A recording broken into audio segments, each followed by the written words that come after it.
भूमि, आज मेले में इतने लोगों को देखकर विचार आया कि संसार में 90% लोग किसी न किसी देवी देवता या शक्ति को मानते हैं और उनकी सेवा पूजा करते हैं, तो भी उनको किसी न किसी मुसीबतों का सामना करना पड़ता है। तू तो पक्की वैष्णव है, तो ये बता कि प्रभु भक्त के जीवन में परेशानियां क्यों आती है? पुष्टि, मुझे नहीं पता था कि मेले की राइड्स में बैठने के बाद तेरा दिमाग भी घूम जाएगा, तो व्यवहारिक से वैचारिक बन जाएगी। इट इज ग्रेट, पर इसका उत्तर एक ही वाक्य है, हमारा जीवन भी रोलर कोस्टर की राइड के समान है। रोलर कोस्टर की राइड? तुझे मजाक सूझ रहा है?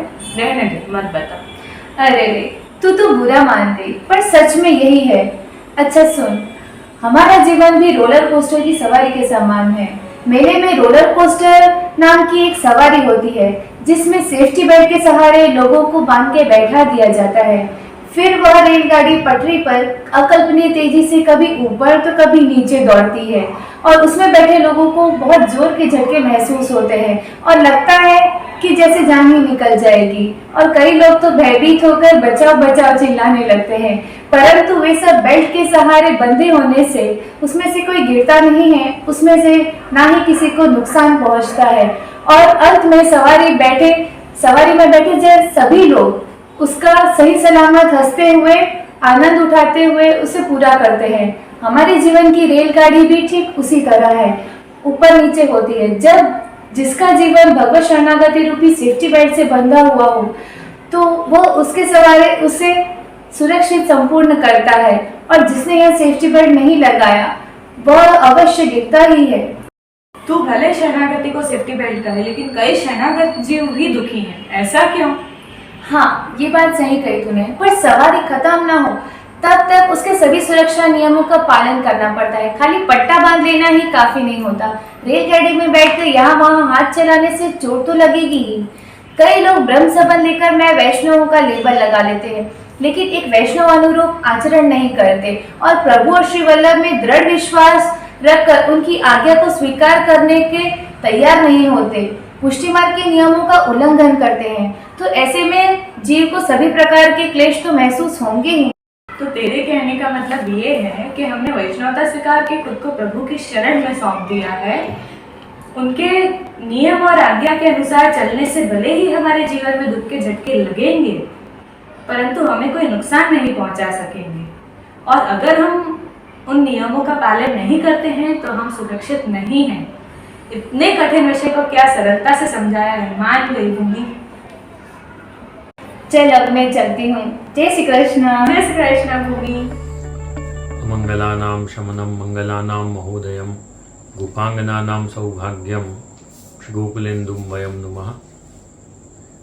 प्रिय वैष्णवों, आज का जो हमने छोटी सी कहानी का विषय देखा वह है प्रभु की शरणागति। इस छोटी सी कहानी में दो बहनें वैष्णवों की दो विचारधारा को दर्शाती हैं। पुष्टि एक साधारण वैष्णव के विचार हैं और भूमिका के भगवदीय के या जैसे वैष्णव के सच में होने चाहिए वैसे विचार को दर्शाती है। पुष्टि का यह कहना है कि धार्मिक लोग भी दुखी क्यों होते हैं, और उसके जवाब में भूमिका कहती है कि दुख भले जीव पर पड़े, लेकिन जो प्रभु की शरणागत जीव हैं उन्हें उन दुखों से तकलीफ नहीं होती, और वह शरणागत जीव उन दुखों को कम चिंता से और कम तकलीफों से पार कर पाता है। तब वह जो छोटी बहन है पुष्टि, वह पुनः पूछती है कि शरणागत जीव दुखी क्यों होते हैं।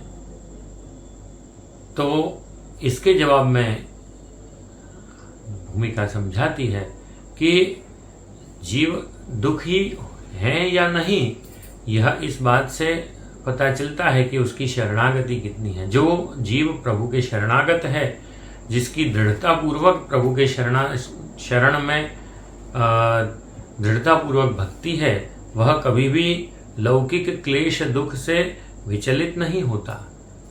यहाँ पर समझने की बात यह है कि प्रभु अपने शरणागत जीव को कभी भी नहीं छोड़ते। आज कैसी भी तकलीफ जीव को लगे कि मेरे जीवन में है, लेकिन अगर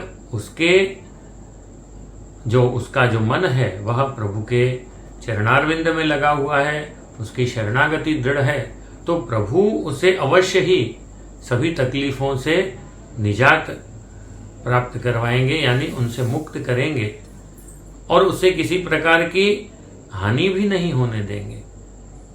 क्योंकि गीता जी में स्वयं ठाकुर जी ने आज्ञा की है कि अनन्याश्चिन्तयन्तु माम ये जना पर्युपासते तेषां नित्याभियुक्तानां योगक्षेमं वहाम्यहम्। यानी जो लोग सतत मेरा चिंतन करते हैं, मेरा विचार करते हैं, उन लोगों को मैं ही सब कुछ प्राप्त भी करवाता हूं और उनकी सब वस्तुओं की रक्षा भी मैं ही करता हूं।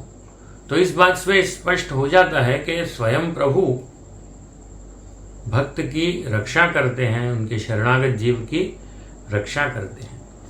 यहाँ पर विचारणीय विषय यह है कि क्या हमारी शरणागति सच में दृढ़ है? क्योंकि कई लोगों का ये मानना है कि भक्ति करने के बाद स्वयं अन्य का नहीं, लेकिन जो जीव रहते हैं वो भी कई हमें आके कहते हैं कि जैसे हम इतनी सेवा करते हैं फिर भी दुखी क्यों है। तो यह एक शरणागत जीव का विचार नहीं होना चाहिए, क्योंकि शरणागति के पहले दो जो नियम हैं उसमें कहते हैं कि स्वधर्माचरणम शक्त्या और विधर्माच निवर्तनम, दो पहले नियम हैं। यानी स्वधर्माचरणम शक्त्या यानी हमें वैष्णव के कर्तव्य जो हैं भगवत सेवा, सत्संग, पाठ आदि करने चाहिए। यह क्रम तो बहुत लोग करते हैं, परंतु विधर्माच निवर्तनम यानी कि प्रभु से दूर ले जाने वाली बातों को अपने मन से नहीं हटा पाते।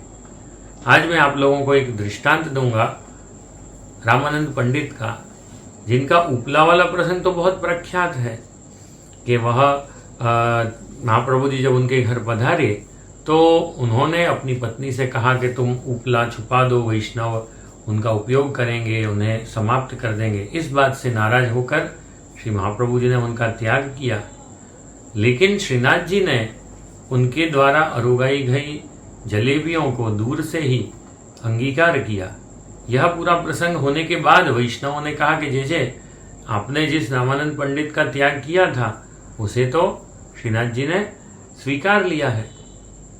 इस पर श्री वल्लभ ने आज्ञा की कि ठाकुर जी तो समर्थ हैं, लेकिन जिस जीव ने मेरे वैष्णवों का दोष किया है उसे मैं माफ ऐसे ही नहीं करूंगा, और रामानंद पंडित को तो अभी और लाख जन्म लेने पड़ेंगे। यह बात जब रामानंद पंडित को पता चली तो उसने पूछा कि क्या यह आज्ञा श्री वल्लभ ने की है? तो सबने कहा हाँ, श्री वल्लभ ने आज्ञा की है कि अभी और लाख जन्म के बाद मैं रामानंद पंडित का अंगीकार करूंगा। तो यह सुनते ही रामानंद पंडित बहुत प्रसन्न हुए और सबसे कहा कि चलो आज मुझे दृढ़ता हुई कि किसी न किसी समय मेरा अंगीकार श्री वल्लभ अवश्य करेंगे। और जैसे ही उसकी यह दृढ़ता देखने में आई वैसे ही यह क्रम हुआ कि नित्य रामानंद पंडित को बहुत सपने आने लगे और उन सब सपनों में उसकी अनेक बार मृत्यु हुई सपनों में, और ऐसे करते करते उसके लाख जन्म स्वप्न द्वारा श्री वल्लभ ने निवृत्त कराए और रामानंद पंडित का उद्धार, उनका अंगीकार उसी जन्म में किया। यहाँ कहने का मतलब यह है कि प्रभु हमारी शरणागति की परीक्षा करते हैं। यदि हमारी शरणागति कमजोर हो, हम हल जाएं, हमारा प्रभु में से विश्वास घट जाए, तो जो भी हमारी लौकिक आपत्तियां विपत्तियां हैं वह हमें हैरान भी करती हैं और हमें भारी भी बहुत लगती हैं। लेकिन अगर हमारी प्रभु में से शरणागति कम न हो, हमारी दृढ़ता उतनी की उतनी बनी रहे, तो प्रभु हमें अवश्य उन सब तकलीफों से मुक्त करवाते हैं, हमें उन परीक्षाओं से पास करवाते हैं। तो यह दो बातें हमें ध्यान में रखनी है। पहली चीज के जीवन में उतार चढ़ाव तो आएंगे ही, चाहे वह बड़े से बड़े भगवदीय हों जीवन में परीक्षा का समय तो सभी का आया है, लेकिन उन्होंने कभी प्रभु को छोड़ा नहीं है। और दूसरा कि हमें प्रभु के जो भी लीला है, आप श्री की जो भी इच्छा है, उसे सहर्ष स्वीकार करके उनके चरणारविंद में अटूट भक्ति रखनी है। यही इस पूरी छोटी सी नाटिका का सार है और आशा है आप सब इस बात को समझे होंगे। आज बस इतना ही। शुभम। आशीर्वाद।